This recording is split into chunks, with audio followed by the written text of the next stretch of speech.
And now, Uninformed with Bill Burr and Joe DeRosa. No reading, no research, just strong opinions. Hey, what's going on? It's Bill Burr and Joe DeRosa with our first live Uninformed in about a year. It's been that long, right? Has it been a year? And Jeez. We got Danny back on the board. It's like the old days. Just like the good old days. It's like the good old days, except, we're going to be filling up, half hour here? Probably a little less with the break time that we have to give. Jesus Christ. All right, let's get right to it. Let's get right to it. What's up with that OJ? Is this guy crazy? Let's get right to it. Our last Uninformed aired on November 22nd. It was taken from a pre-recorded, and not the whole thing. 2 hours of it was taken from a pre-recorded session in D.C. The third hour was cut because Bill and I got into the two worst fights of in our whole friendship. Such an epic, horrific argument. Danny, I literally broke my headphones. I was so fucking mad at him. I don't doubt. I can't. Well, I'm not gonna say the number, but I've broken a few pairs of headphones over my days. Did you do it on air as they were like recording it with some stranger just staring at you? Well, I heard you guys had problems, and I'll take responsibility and apologize on behalf of XMDC. Please, it was we let a little of the technique show that day. We didn't keep the curtain up, so we fought whatever, and then we made up, right? And we're like, all right, that was a crazy fight, but here's what we did wrong or whatever, and this is what we need to not do. And then the following week, we were in Nashville together. Oh, Dan, you got to hear this because he did 19 different things. We've basically been doing the Uninformed show. Me and Joe have been going around trying to hype this radio show, trying to get it off the ground. So Joe is basically featuring for me on the road, and as a feature act, there's certain things that you just got a common courtesy of the fact that somebody has to do 50 minutes to an hour after you. And I think pretty much right down the checklist, he broke every goddamn rule. It was the third show in Nashville Zanies. It was a late night crowd, right? And it was basically in defense of Joe. It was rednecky. There was the big fat black dude, gangster rapper guy. Yeah. And then some college people. Yeah. So Joe goes up there and it's a drunk ass crowd. So Joe goes, I know, I'll open with a political joke. I believe that's, so he opens up with some comment about the state of the political atmosphere, right? And immediately, right after he does the joke, the big black dude goes, boo, right? He booed him. But then he sort of ducked down playfully behind his girlfriend. So I'm like, all right, this guy's just being a knucklehead. But Joe immediately stops the show. He's like, what are you booing me? What do you have your hand up trying to squint into the I light? went right into Danny, when I go into I'm going to protect my feelings, my character. Oh, I know what he said. I went right into that. He goes, are you booing me? You booing the joke or my political opinion? That's what he says to this big thug. And he goes, I'm booing your joke, nigga. That's what he said, right? So then Joe goes, don't call me nigga. I'm a white person. He takes this as really serious dude. And now he is just full on, like he has dug a hole. And then people pull back. And then he goes, oh, what? Is everybody pulling back because I said nigger? And then he just kept saying it over and over again. And then you said, But wait, let me interject here for my own standing. I was not saying it like calling the black dude the N-word. I was just repeating what he said. Right. And I was like, and I was trying to say that. I was going, I just repeat what he said to me. That's all. I'm not. And then he thought the crowd got offended because he said it, and it was more like they were just kind of sitting there waiting for him to get to his first joke. But Joe is in a defensive place at this point because this guy was being an asshole. That Joe literally thought that that people couldn't handle him, like he was being too dangerous for him. And dude, it just fucking unraveled from there. Yeah.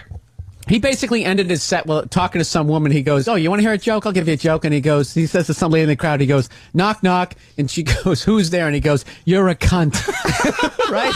And then he goes to another lady, and he goes, no, it was two guys, though. It was two guys. It was two guys? Yeah, it was guys. Yeah. Okay, who's there? And he goes, you're a cunt too, dude. And I'm standing backstage as he's just bombing this whole burning the whole room down, waiting to go on. And then he does like some sort of happy trail. I apologize to the club, and hey. So win some, you lose some, and he fucking walks off like. And then just basically puts the ball in your glove and goes, "Oh yeah, have at it." But now here's where things went wrong. Okay, I was genuinely upset about the way the show went. I was mad at myself. I was mad at the audience. I was just all around upset, and I felt terrible and lousy about it, right? So I came off stage, and I turned to Bill, and I was like, that wasn't my fault. He's like, well, here's what you should have done different. I go, you're right. And I go, fuck. And I was so mad. But we didn't have time to talk about it. So he goes on stage, right? While he's on stage dealing with it, and in my head, legitimately, I'm like, I feel bad and this sucks. I get cornered by a local comedian who schools me on comedy for 45 minutes. But he was right, dude. I know, but you know. This is what he's skipping, Danny. Danny, I literally went on stage. He so burned down the room. I bombed for 8 minutes trying to get this crowd back. And, like, the black dude jumped all over me because he hadn't, just the situation he fucking created. Oh, and there's another thing, too. We gave him the light. And in that situation as a comedian, if you get the light and some guy's got to do an hour, you get off. Joe thought it was, well, that's my 5-minute wrap-up. And he continued for 5 more minutes. Knock, knock, who's there? You're a cunt. Doing Who do you time. think you are, Patrice? Yeah, I know. Who am I? So the point I'm getting at was that I felt bad, but then I get cornered and I get lectured by this dude, and I'm like, dude, and when you're getting lectured and you're going, dude, I know. I tried to take it a certain way, it didn't work. Leave me alone. Like, I get it. And he just kept coming back to it, and he wouldn't drop it. I'm like, dude. So by the time he gets off stage, now Joe, you deserved a tongue lashing. But you really did. That's fine. But I'm saying a tongue lashing for 10 minutes, dude. And he from kept you. going. He kept And from you. Not from the host. You know what I'm saying? Come on. So by the time Bill gets off stage, I'm now in full-fledged, like, fuck it mode. I did what I did, and that was it. I'm tired of saying I'm sorry. So then Bill doesn't get the apology from me that I should have given him. He sees me talking to these chicks and just acting like I don't give a fuck. That infuriates him. So the next day, Danny, I get to the airport, and I try to have a calm conversation with Joe, and I literally start screaming the F word in the airport. Like, to the point this lady with kids was telling me to be quiet. And I'm just like, dude, you have not earned the fucking right to go on in front of somebody and say cunt 50. Joe, you said cunt 52 times, screaming this in the fucking Nashville airport. So it literally escalates to this fight that Joe ends up sending me a Dear John letter the next day saying he's moving out of my apartment and he's not doing the Uninformed show anymore. It was classic Burr DeRosa fight, because it was like one of those things where everything we were both saying, the other guy wasn't hearing it. He was just hearing it as an insult. Like at one point, Bill goes, "We do Carolines. I don't want you doing all the cunt, fuck it, whatever." And what I was trying to say was, Bill, I know I said cunt on the other shows where I wasn't bombing, but that was a bit I was doing about the word cunt, and that's all I was trying to translate. But the way it comes out is, Bill, that's just the material I'm doing right now. You know, that's what he said to me. I go, Joe, you don't say cunt 52 fucking times when somebody has to go on after you. You do that, and you're going to do a fuck Jesus bit? There goes all the women and the black people in the crowd. They're already pulled back, and I got to go on after that shit. And then on top of that, you're ending your set, knock, knock, who's there? You're a cunt. And then he Joe goes, literally goes to me. Listen to Danny. He literally goes to me. He goes, sorry. He goes, hey, well, that's just where my act is right now. Like he's some fucking jazz singer. And then Bill goes, fuck you, you're off the fucking Caroline show. You're off the Uninformed tour. So, Bill, he artistically moved on to cunt. Yeah. That's where I didn't know he was so offended by the word cunt. I had no idea. Joe, so you know the word cunt is really taboo. I know, but we say it a lot. We say it a lot to each other. We say it a lot on Joe, the show. you were saying it like you were from England. You know, people from England can just say cunt and it's funny. But I could see how that would alienate a crowd, especially a crowd that's not really familiar. But in all fairness, the other shows that I did say it on, there was no groans. People laughed. It was fine. Joe, no, I'm going to tell you. Going to tell you something there, what? Youngster. All right. When you have to do an hour after a guy who says cunt like 15 times, there's a certain part of the show that is over now. Like, you've turned the word cunt into like the word the. It doesn't mean anything. So that really, like, it affects how I have to start the show. All I had to say to you, though, was, Joe, could you do me a favor? Could you keep it to under 9 cunts in a 25-minute set? And if you said that, I would have went, sure, dude. Yeah, but of course. But I went to the place where, like, I don't have any power for some reason in my head. I treated you like you were my dad, where I just didn't say anything to the point I just wanted to beat the shit out of you. Yeah, so that happened, right? And wow, we already have a caller. That's great. Was that the show when Joe killed? Oh, we should hear what that person says, just because it's. Well, where's Danny? Where did Danny He just left the room. Who's been fucking eating pizza and text messaging? I like how we were pretending like Danny was listening as we were telling the story, as he was text messaging. Well, there's an audience now. We have callers. But listen. Now we want to take a caller, and we're not near the board. We both went to the wrong place. I went to Bravado Zone, and you went to you're against me or whatever. You know what I mean? Powerless Zone, whatever. We had this huge fight. You fire me from the tour, and then that's when I went home. I sat for a couple of days on it, and then I sent Bill a Dear John letter saying, I love you and you're my friend, but I think I should move out of the apartment. But we shouldn't do Uninformed anymore, and I hope one day we can be pals again. And this, you know what this is, Danny? This is all his ego. Where I kicked him off the tour, so now he has to somehow get me back by moving out of the apartment. So I literally called him up. I'm like, Joe, why are you pulling a Jackie the Joke Man right now? You're really going to move out of this sweet apartment to go live up on 197th fucking street with 3 roommates again? That letter was an ego. That letter was like, dude, you were so mad at me, I didn't know what to do. I didn't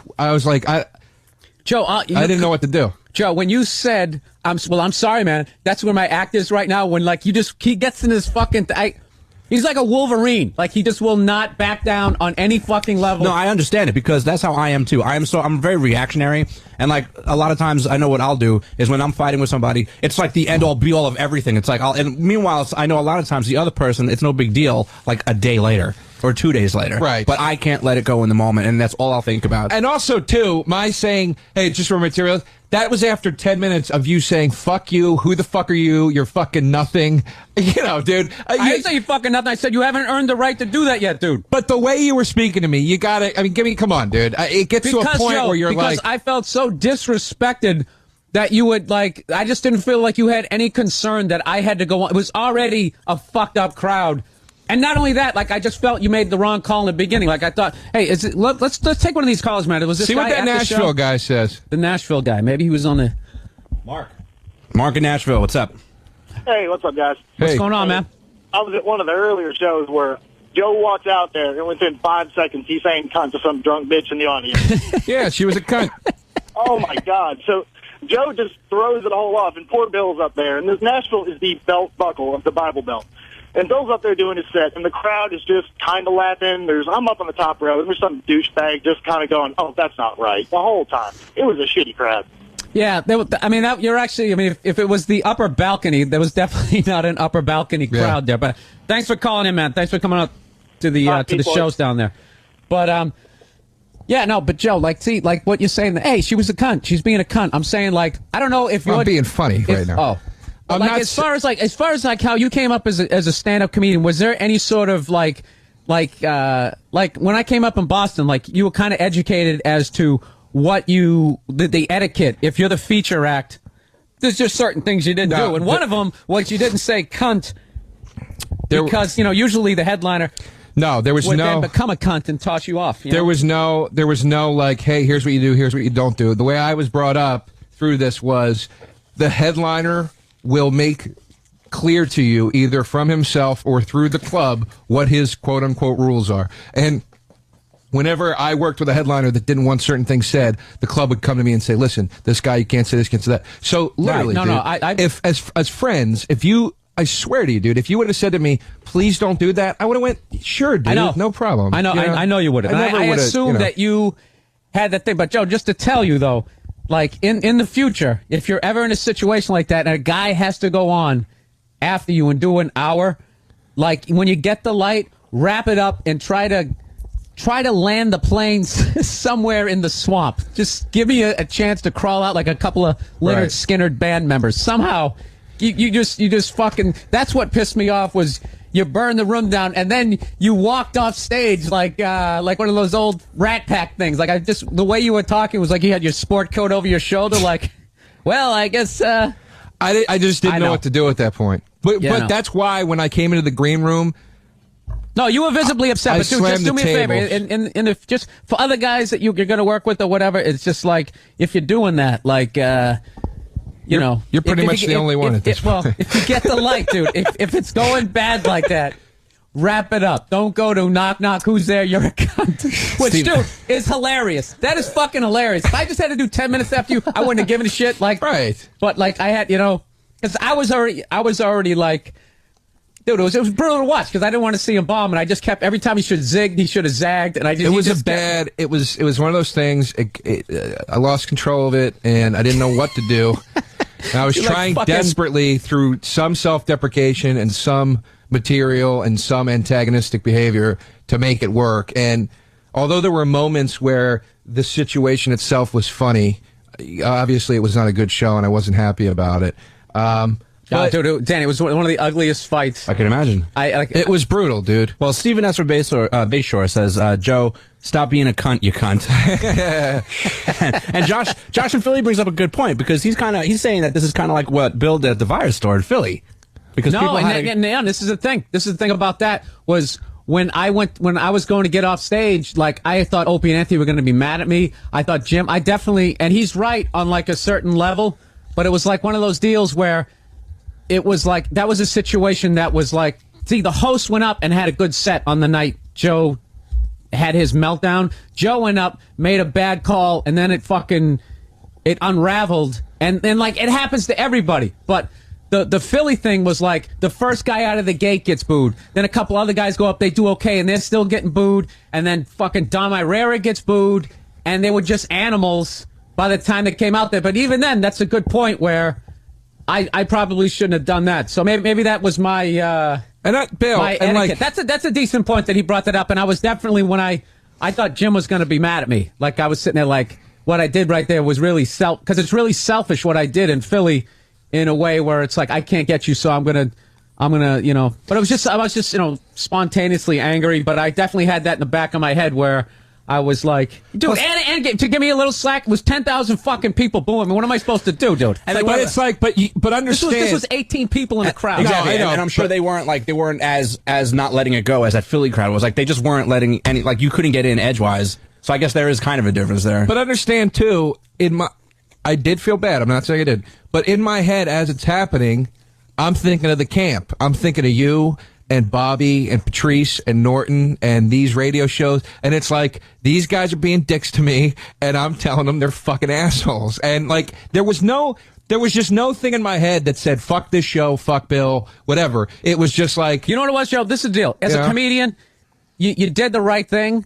But as far as like the flow of the show, like, that sucks. I was talking to Keith about it, and Keith was like, would you have done that? He's like, no, I definitely would have trashed a few people, but you got to make sure, like, it's one of those deals where when this host feature headliner, the feature's job, I mean, if you go up there with material and you just blow me out of the water and make my set hard, that's on me. But like, if it was just one of those things, dude. It's the third show Saturday night. I'm exhausted. I don't want to fucking do it. It's brutal. I like doing the shows, but it's like, I literally just had to cover myself with people like, okay, don't go to Bill's third show Saturday night. No, it was, it was very unfortunate. It was an unfortunate thing that happened. It sucked, dude. And when we got into that argument afterwards, man, it was like, Joe, what, it wasn't even that you did it because everybody's done shit like that. It was your I just felt this cavalier attitude that like, I don't know. I just felt like a disrespect where like, if Keith, Bobby or somebody like that, like we're kind of peers, we came up together and it's just like, okay, I understand he's got to do this kind of thing. And it was kind of like, right. But you're kind of the new guy coming into Vietnam. But you said when I came in the green room, I was visibly upset. The Cavalier was on stage.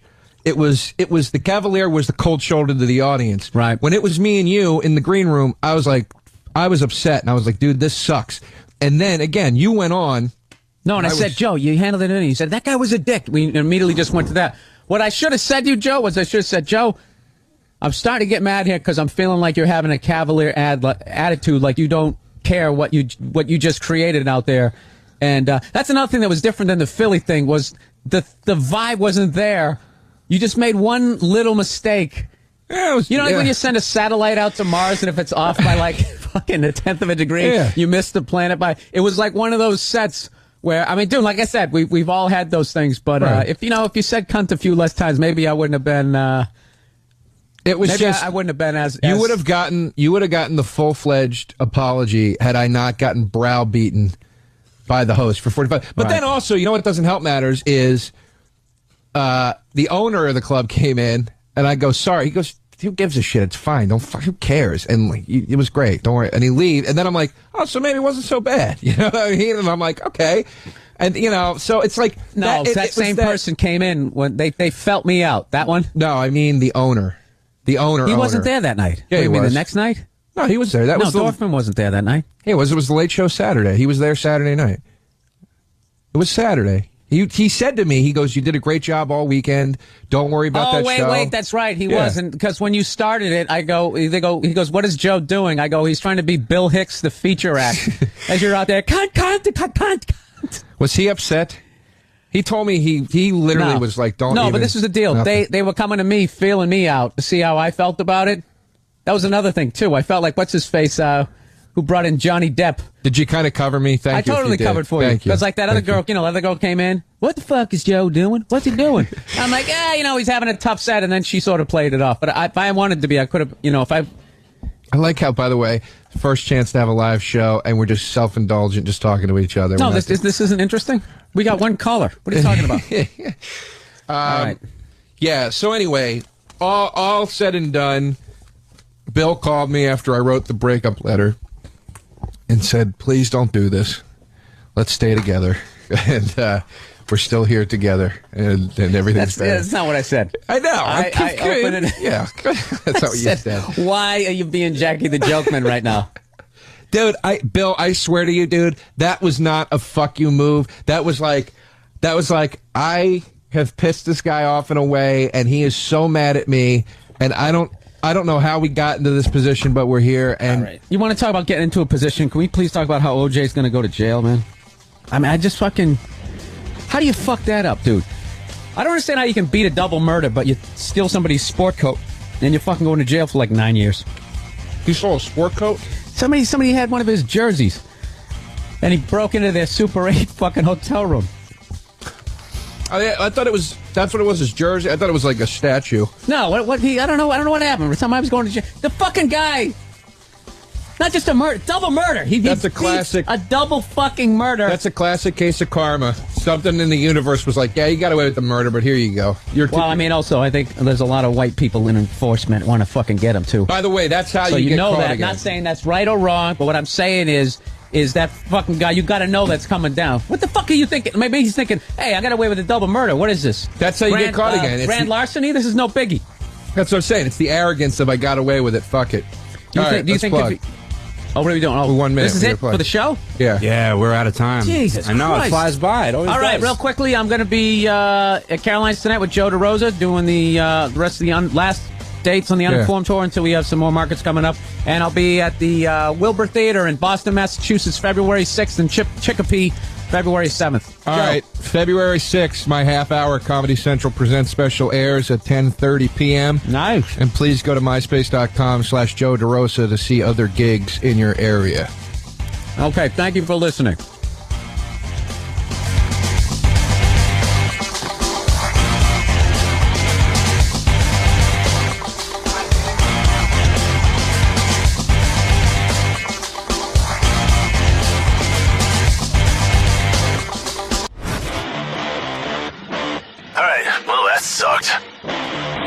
To hear the Opie and Anthony Show 5 days a week live on satellite radio, online on your phone or tablet, or even on demand, go to SiriusXM.com. Also, interact with the Opie and Anthony Show on Twitter, at Opie Radio, at Anthony Cumia, and at Jim Norton.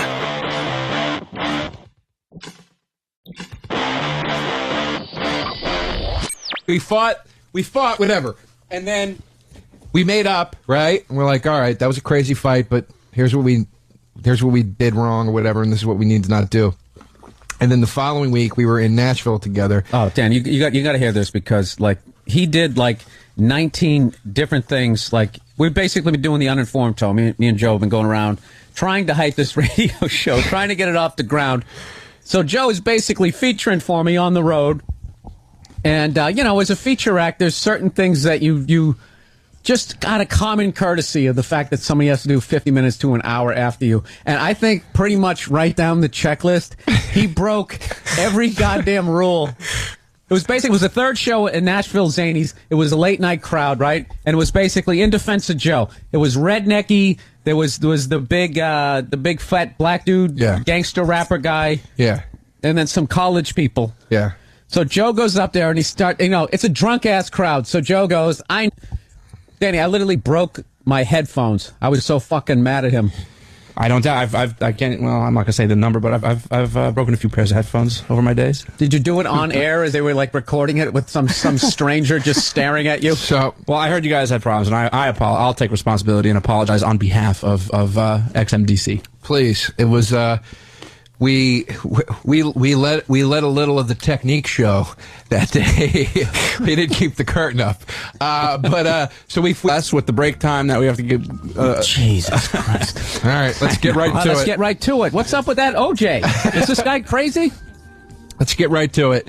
Our last Uninformed aired on the November 22nd. It was taken from a pre-recorded, and not the whole thing. 2 hours of it was taken from a pre-recorded session in D.C. The third hour was cut because Bill and I got into the two worst fights of our in our whole friendship. Such an epic, horrific argument.